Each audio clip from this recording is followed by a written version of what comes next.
Hello learners, कैसे हैं आप सभी। I hope and I wish that you all must be doing well. My name is Meenu and welcome back to my channel economic words. कल हमने पढ़ा था demand and it's meaning और आज हम पढ़ेंगे पहले डिटर्मिनेंट्स ऑफ डिमांड को and then we will move to the demand function. So let's get started. तो the first topic is the determinants of demand. Determinants of demand का मतलब हुआ द फैक्टर्स इन्फ्लुएंसिंग डिमांड, मतलब कि ऐसे factors और ऐसे वेरिएबल्स जो किसी कमोडिटी की डिमांड को अफेक्ट करते हैं, चाहे वह पॉजिटिवली कर रहे हैं चाहे वो नेगेटिवली कर रहे हैं, बट डिमांड को अफेक्ट कर रहे हैं। तो पहले हम इन सभी को एक बार देख लेते हैं, फिर वन बाय वन करके इनको डिटेल में समझेंगे।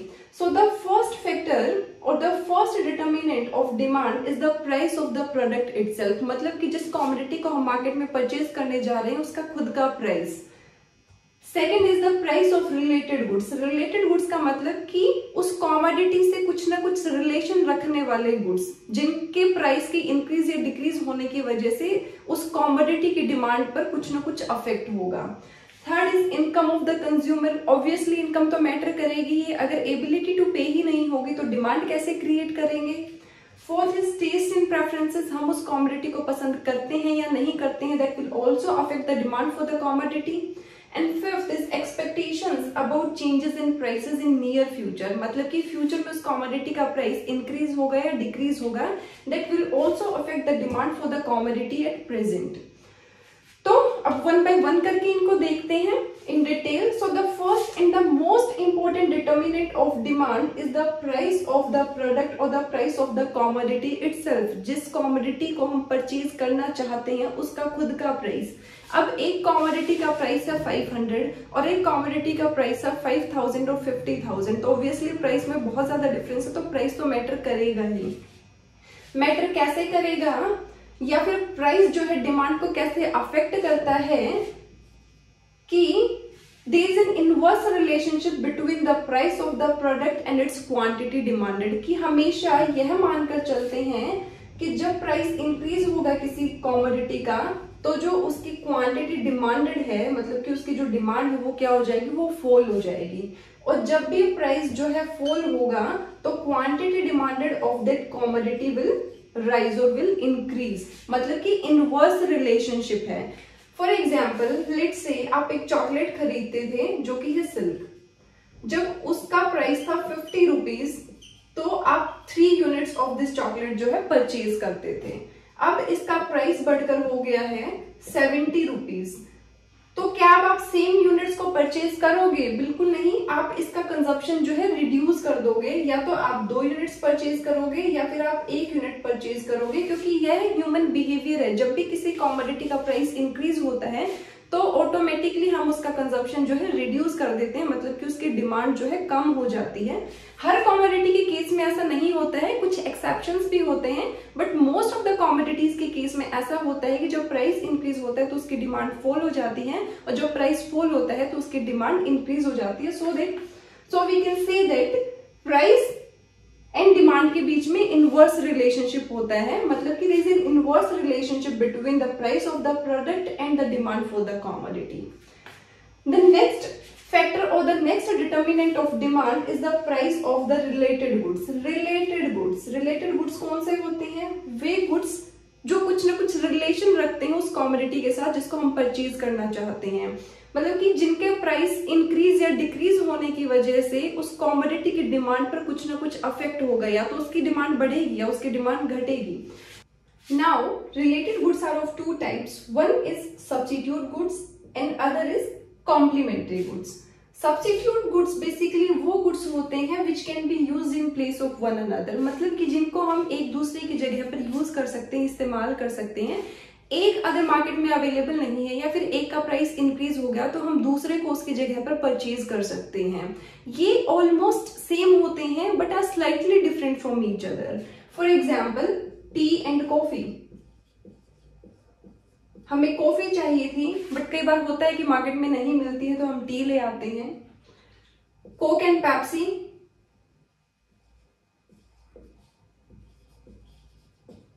अगर पेप्सी नहीं मिलती है तो हम कोक परचेज कर लेते हैं। कोलगेट एंड पेप्सोडेंट, या फिर कोई और टूथपेस्ट किसी और ब्रांड की, अगर हमें पेप्सोडेंट चाहिए और वो नहीं है तो हम कॉलगेट ले आते हैं, हम सेंसोडाइन ले आते हैं। Similarly, scooters, bikes, cars in the same range of price of various companies, ये सभी क्या होते हैं, और भी बहुत सारे ऐसे प्रोडक्ट्स जो somewhat similar है but are slightly different from each other, उन्हें हम क्या बोलते हैं, substitute goods which can be used in place of one another।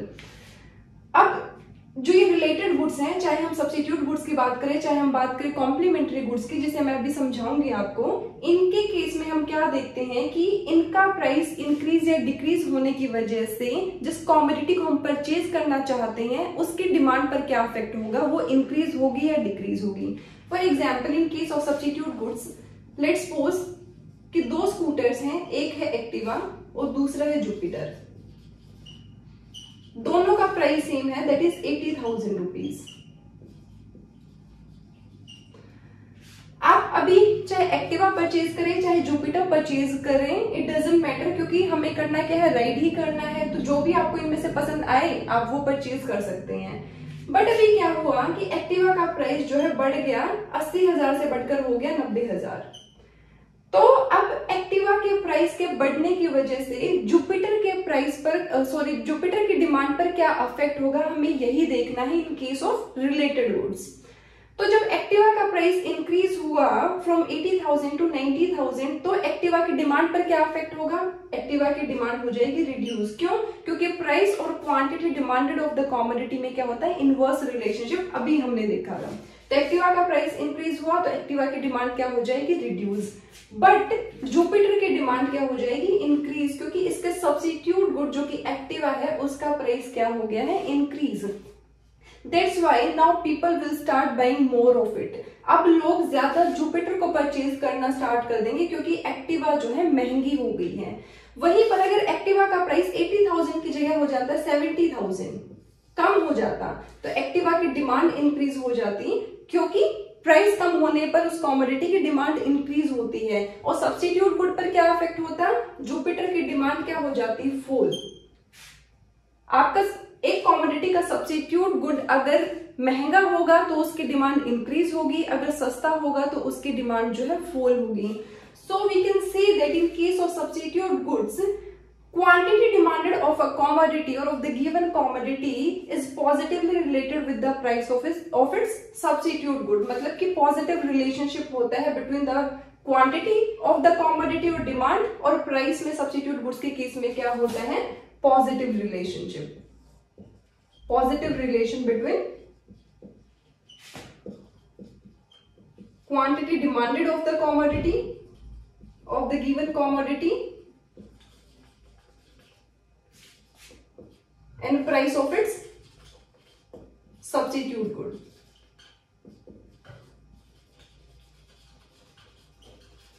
of its substitute good। तो सब्स्टिट्यूट गुड्स के केस में क्या होता है, पॉजिटिव रिलेशनशिप। वहीं पर complementary goods, wait a minute, complementary नाम से ही हमें क्या पता लगता है कि कॉम्प्लीमेंट करते हैं एक दूसरे को, मतलब कि एक दूसरे को पूरा करते हैं, और इसीलिए इनको हिंदी में बोला जाता है पूरक वस्तुएं, मतलब कि जो एक साथ यूज होती है, जिनका कंजप्शन एक साथ होता है। तो कॉम्प्लीमेंट्री गुड्स क्या होते हैं, which are used together. For example pen and ink, जैसे कि मार्कर और इसकी इंक, तो क्या हो गया, pen and ink. Car and petrol या फिर car and diesel. Pair of shoes, अब आप एक जूता थोड़े ना पहनेंगे, दोनों को साथ ही पहनेंगे। तो ये क्या हो जाते हैं, कॉम्प्लीमेंट्री गुड्स, मतलब कि जो एक साथ यूज होंगे, एक दूसरे के बिना जो है यूज नहीं कर सकते हम इनको। तो कॉम्प्लीमेंट्री गुड्स के केस में क्या होता है, for example let's say ink and pen के एग्जाम्पल लेते हैं हम। इंक का प्राइस बढ़ने की वजह से पेन की डिमांड पर क्या अफेक्ट होगा। लेट्स सपोज पहले इंक थी 5 रुपए की और पेन का प्राइस था 10 रुपीज, और इसकी जो है 10 यूनिट जो है परचेज की जाती थी। अब इंक का प्राइस बढ़कर 5 की जगह हो गया है 7 रुपए। तो ऑब्वियसली पेन का प्राइस भी इंक्रीज होगा। अब ये पेन है, अब ये मार्कर है, इसमें जो इंक यूज होती है, अगर उसका प्राइस बढ़ेगा तो इस मार्कर का प्राइस भी तो बढ़ेगा। और जब किसी कॉमोडिटी का प्राइस बढ़ता है तो क्या होता है, उसकी डिमांड फॉल होती है। तो अब पेन की क्या हो जाएगी, डिमांड कम होगी, या तो 8 यूनिट्स होगी या 9 यूनिट्स होगी या 7 यूनिट्स होगी, जो भी होगा बेसिकली डिमांड जो है फॉल होगी। तो यहां से हम क्या बोल सकते हैं कि जब भी कॉम्प्लीमेंट्री गुड्स के प्राइसेस इंक्रीज होते हैं, मतलब कि इस पेन का, इस मार्कर का कॉम्प्लीमेंट्री गुड क्या है, इंक। अगर इंक का प्राइस इंक्रीज होगा तो इस पेन की डिमांड फॉल होगी, अगर इंक का प्राइस रिड्यूस होगा तो इस पेन की डिमांड इंक्रीज होगी। तो here we can say that there is a negative relation. यहां पर क्या था, पॉजिटिव था, कॉम्प्लीमेंट्री गुड्स के केस में क्या होता है, negative relation between the quantity demanded of the commodity and the price of its complementary good. Price of its complementary good. किसी कॉमोडिटी के कॉम्प्लीमेंट्री गुड का अगर प्राइस इंक्रीज होगा तो उसकी डिमांड जो है रिड्यूस होगी, अगर प्राइस रिड्यूस होगा तो उस कॉमोडिटी की डिमांड जो है इंक्रीज होगी। पिछले लेक्चर में हमने पढ़ा था कि किसी भी कॉमोडिटी की डिमांड होने के लिए हमारे पास क्या होना चाहिए, एबिलिटी टू परचेज, मीन्स की परचेजिंग पावर, मतलब कि इनकम। अगर हमारे पास इनकम ही नहीं होगी, अगर हमारे पास पैसे ही नहीं होंगे तो हम डिमांड कैसे करेंगे। So the third factor which influence the demand for a commodity is the income of the consumer, की कंज्यूमर की इनकम क्या है। तो इनकम कैसे अफेक्ट करेगी किसी कॉमोडिटी की डिमांड को, that depends upon the nature of the goods that are being demanded. और मतलब कि हम नॉर्मल गुड्स की डिमांड कर रहे हैं या फिर हम इंफीरियर गुड्स की डिमांड कर रहे हैं। तो नेचर ऑफ द गुड्स के बेसिस पर गुड्स को दो टाइप्स में डिवाइड किया है, one is normal goods and other is inferior goods.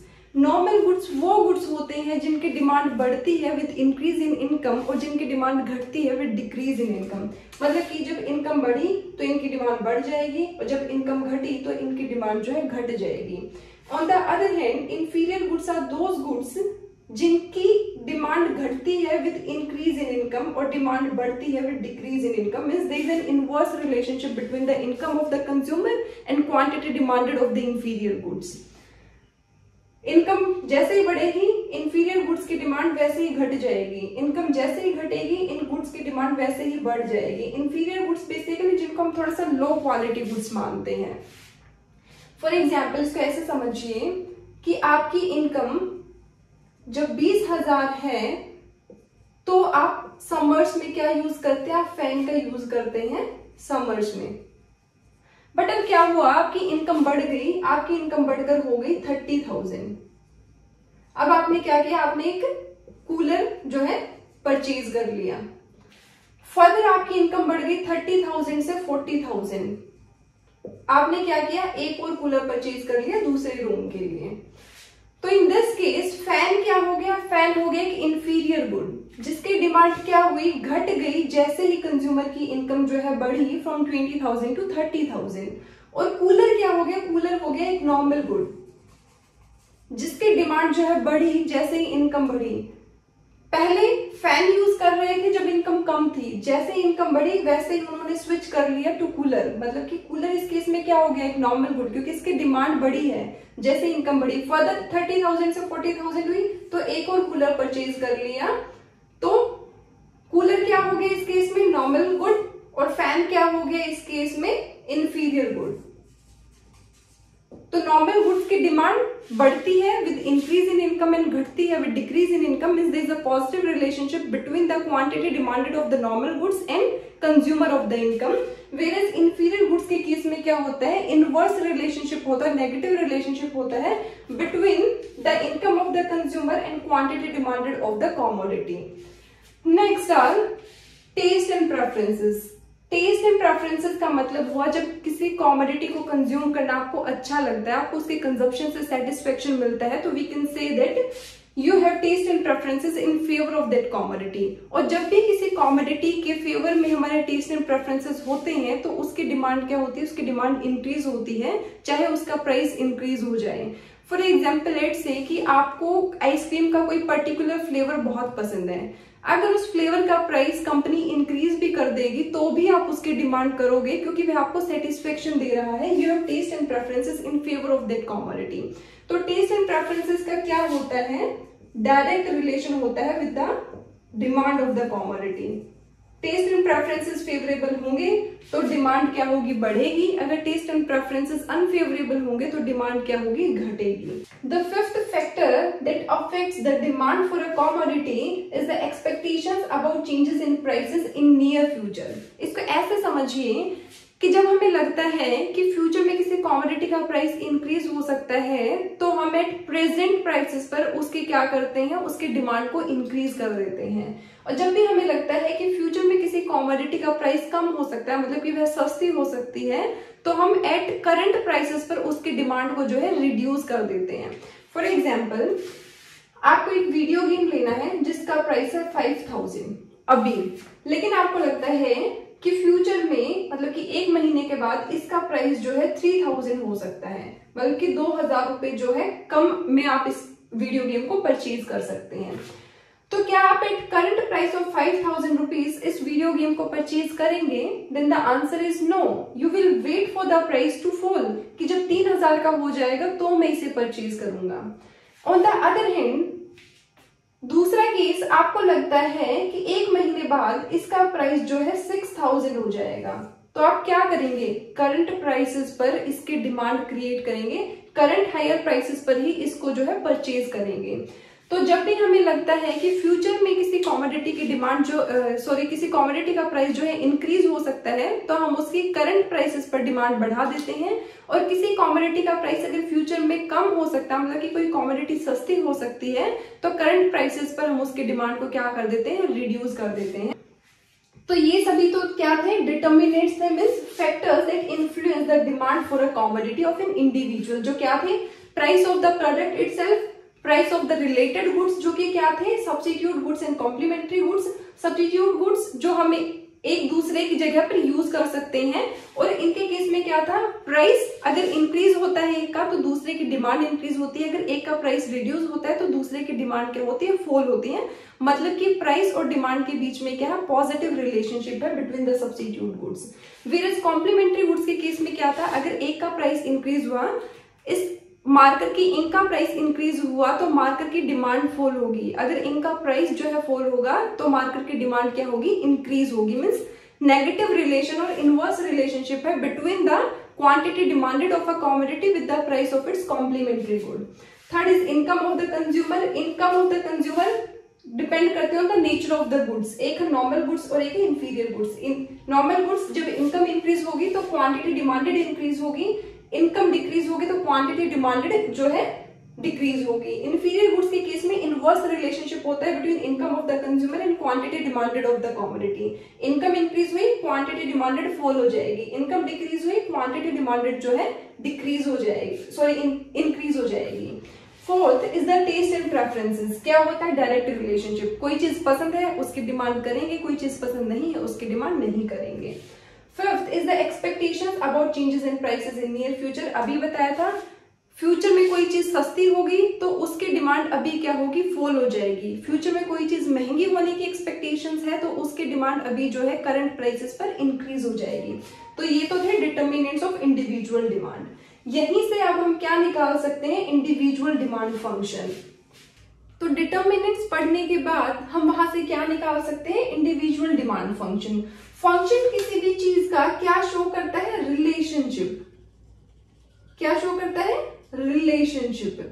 और इंडिविजुअल डिमांड फंक्शन क्या शो करता है, इंडिविजुअल डिमांड का रिलेशनशिप किसके साथ, with the factors affecting it. तो हम इंडिविजुअल डिमांड फंक्शन को कैसे लिख सकते हैं, that it shows the relationship between the individual demand and the factors affecting it. Now if we have to write individual demand function in the form of an equation or in mathematical form, then we can write it like this, that dx is equal to f of px comma pr comma y comma t comma e, means demand for commodity x is a function of price of the given commodity or price of the commodity itself, price of the related goods, income of the consumer, taste and preferences and expectations about changes in prices in near future. तो demand किसका function हो गया, और ये क्या है, P X, P R, Y, T and E, ये है सारे डिटर्मिनेंट्स और the factors which affect the demand for a commodity of an individual. तो डी एक्स क्या हो जाएगा, demand for the commodity X, किसका फंक्शन, पी एक्स का, पी आर का, वाई, टी एंड ई, और ये सारे क्या है, ये सारे है डिटर्मिनेंट्स ऑफ द डिमांड। तो इंडिविजुअल डिमांड फंक्शन शो करता है रिलेशनशिप किसका, इंडिविजुअल डिमांड का with the factors affecting it, और we can say that with the determinants of the demand itself. Now moving forward is the next topic, that is determinants of market demand। मतलब कि market demand को affect करने वाले factors को अब हम देखेंगे। मार्केट डिमांड को वो सभी फैक्टर्स तो अफेक्ट करते ही हैं जो इंडिविजुअल डिमांड को करते हैं, एज वेल एज यहाँ पर 4 फैक्टर्स और हैं जो अफेक्ट करते हैं मार्केट डिमांड को, जिनमें से first is the pattern of income distribution, मतलब कि इनकम कैसे डिस्ट्रीब्यूट की गई है। तो इक्वल डिस्ट्रीब्यूशन होगा तो डिमांड क्या होगी, इंक्रीज होगी, और इनइक्वल डिस्ट्रीब्यूशन होगा तो डिमांड क्या होगी, डिक्रीज होगी। इसको ऐसे देखिए, 2 इकोनॉमीज हैं, दोनों में क्या है, 1000 जो है लोग रहते हैं। एक इकोनॉमी में तो इन 1000 पीपल के बीच में जो इनकम है वो इक्वली डिस्ट्रीब्यूटेड है, मतलब कि सभी के पास एक जैसे फैक्टर्स ऑफ प्रोडक्शन है, इक्वली डिस्ट्रीब्यूटेड है फैक्टर्स ऑफ प्रोडक्शन, और जो इनकम है वो भी इक्वली डिस्ट्रीब्यूटेड है। और एक इकोनॉमी है जिसमें 5 लोग तो क्या है, बहुत ही ज्यादा रिच हैं, और जो 995 जो बचे हैं वो क्या है, वो पुअर है, या फिर हम बोल सकते हैं जिनका गुजारा चल रहा है, means of hand to mouth है।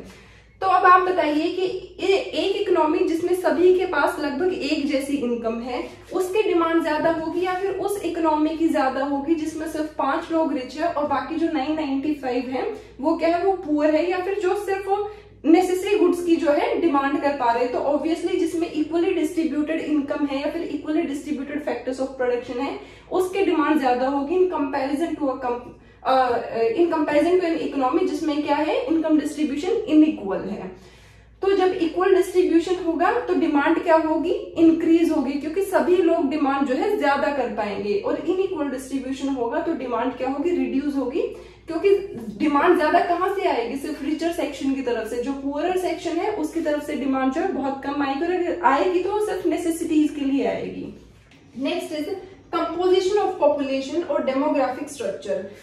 इसका मतलब हुआ कि जब पॉपुलेशन इंक्रीज होती है किसी कंट्री की तो वहां पर डिमांड क्या होती है, इंक्रीज होती है, और पॉपुलेशन डिक्रीज होती है तो डिमांड डिक्रीज होती है। मतलब जितने ज्यादा लोग उतनी ज्यादा डिमांड, जितने कम लोग उतनी कम डिमांड। फॉर एग्जाम्पल इंडिया को बोला जाता है India is a big market. क्यों? क्योंकि इंडिया की पॉपुलेशन बहुत ज्यादा है, we are second most populated country in the world. तो इसीलिए इंडिया क्या है, एक बहुत बड़ा मार्केट है सभी कंपनीज के लिए, क्योंकि इंडिया की पॉपुलेशन ज्यादा है। पॉपुलेशन ज्यादा है तो इंडिया में डिमांड ज्यादा है। अगर कोई कंट्री होगी जैसे यूरोप की बहुत सारी कंट्रीज है, स्विट्जरलैंड, वहां की पॉपुलेशन कम है तो डिमांड भी कम होगी। Third is government policies. Government policy से मतलब हुआ कि अगर टैक्सेस ज्यादा होंगे तो क्या होगा, डिमांड कम होगी, क्योंकि लोगों की परचेजिंग पावर जो है टैक्सेस ज्यादा होने की वजह से कम हो जाती हैं। तो जब भी टैक्स रेट्स क्या होंगी, बढ़ेगी, तो डिमांड क्या होगी, कम होगी, because now people are left with less income to spend on the goods and services. और अगर टैक्स रेट्स कम होगी तो डिमांड इंक्रीज होगी, क्योंकि अब उनकी परचेजिंग पावर क्या है, बढ़ गई है, और उससे वो ज्यादा गुड्स एंड सर्विसेज जो है परचेज कर सकते हैं, खरीद सकते हैं। Fourth is season and weather. Season and weather को आप ऐसे समझिए कि जैसे समर्स होते हैं, मतलब कि एक सीजन में किसी चीज की डिमांड ज्यादा होती है और दूसरे सीजन में किसी और चीज की डिमांड ज्यादा होती है। जैसे कि समर्स में आइसक्रीम हो गया, कूलर हो गया, एयर कंडीशनर्स हो गया, इनकी डिमांड क्या होती है, इंक्रीज होती है, ज्यादा होती है। वेयर इन विंटर्स वुलन्स हो गए, हीटर्स हो गए, गीजर्स हो गए, इन चीजों की डिमांड जो है ज्यादा होती है, और आइसक्रीम, कूलर्स, एसीज, इनकी डिमांड जो है कम होती है या फिर बिल्कुल ही नहीं होती है। सो इंडिविजुअल फैक्टर्स के साथ साथ ये 4 फैक्टर्स हैं जो अफेक्ट करते हैं मार्केट डिमांड को, and those 4 factors are pattern of income distribution, equal distribution leads to more demand, unequal distribution leads to less demand. Composition of population, demographic structure, population ज्यादा होगी, पॉपुलेशन बढ़ेगी तो demand increase होगी, population कम होगी तो demand क्या है, डिक्रीज होगी। Third is government policies, tax rates ज्यादा होंगी तो डिमांड कम होगी, टैक्स रेट्स कम होगी तो डिमांड जो है ज्यादा होगी। And fourth is seasons and वेदर्स, एक सीजन में किसी चीज की डिमांड ज्यादा होती है, वेरस दूसरे सीजन में किसी और चीज की डिमांड ज्यादा होती है। तो यहां से हम डिराइव कर सकते हैं market demand function. Market demand function means क्या शो करता है? It shows the relationship between the quantity demanded and the factors influencing it. So friends, determinants पढ़ने के बाद हम मार्केट डिमांड फंक्शन को डिराइव कर सकते हैं, जो क्या शो करता है? It shows the relationship between the market demand with the factors affecting it. मतलब कि मार्केट डिमांड का रिलेशनशिप विद द फैक्टर्स और with the variables influencing it. इसको मैथमेटिकल या फिर इक्वेशन फॉर्म में हम कैसे लिख सकते हैं? That market demand for commodity X is a function of price of the commodity itself, price of the related goods जो कि क्या है? Substitute goods and complementary goods, income of the consumer, taste and preferences जो कि favourable है उस commodity के लिए या फिर अनफेवरेबल है, expectations about changes in the prices, plus composition of population, population बढ़ेगी तो क्या होगा? डिमांड बढ़ेगी, पॉपुलेशन घटेगी तो डिमांड घटेगी, plus distribution of income, equal distribution है तो डिमांड बढ़ेगी, अनइक्वल डिस्ट्रीब्यूशन है तो डिमांड क्या होगी? घटेगी। Government policies and seasons and वेदर्स, तो मार्केट डिमांड फंक्शन को हम इस तरीके से लिख सकते हैं, and it shows the relationship between the market demand with the factors affecting it. So friends, this was all about today's lecture. I hope कि आपको समझ में आया होगा, and if you found this video useful then do like it, share it, and also don't forget to subscribe to my channel. And if you have any queries then please let me know in the comment section. And you can also follow me on my Instagram page that is by the same name, Economic Words.